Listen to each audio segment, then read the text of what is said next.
Hi అండి. Welcome back to my channel. మనకు నోటికి కారంగా తినాలనిపించినప్పుడు బయట ఫ్రైడ్ రైస్‌లో లేకపోతే బిర్యానీలో ప్రిఫర్ చేస్తాం. అలా కాకుండా ఇలా ఒకసారి పోపన్నం చేసుకొని తినండి.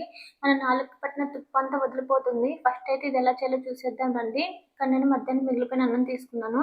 ఇందులోకి కొంచెం పసుపు, ఉప్పు, కారం మనకు రుచికి సరిపడినంత వేసుకొని, కొంచెం అల్లం వెల్లుల్లి పేస్ట్ కూడా వేసుకొని, మొత్తం అన్నం మొత్తాన్ని ఒకసారి బాగా కలిపేసుకొని, నెక్స్ట్ ప్యాన్ పెట్టేసేసుకొని, ఇందులో ఆయిల్ వేసుకొని, ఆయిల్ హీట్ అయిన తర్వాత ఇందులో పోపు దినుసులు ఏవైతే ఉంటాయో అవన్నీ వేసేసుకొనేసి అవి కొంచెం ఫ్రై అయిన తర్వాత మనం ముందుగా కలిపి పక్కన పెట్టుకున్న రైస్‌ని కూడా అయితే ఇందులో యాడ్ చేసుకొనేసేసి ఒక 5 మినిట్స్ పాటు బాగా ఫ్రై చేసుకోవాలి.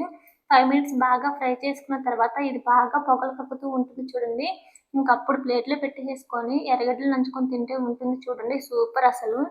ఇది వేడిగా ఉన్నప్పుడే తినేసేసేయాలి. మళ్ళీ చల్లారిపోతే అస్సలు బాగోదు. ఇలా అంచుకి ఎర్రగడ్డలయితే పెట్టుకొని తింటే ఉంటుంది. ఇంకసల టేస్ట్ అయితే వర్ణించలేం అంత బాగా ఉంటుంది. మీరు కూడా ఒకసారి ట్రై చేయండి. అంతే ఈ వీడియో. Bye bye.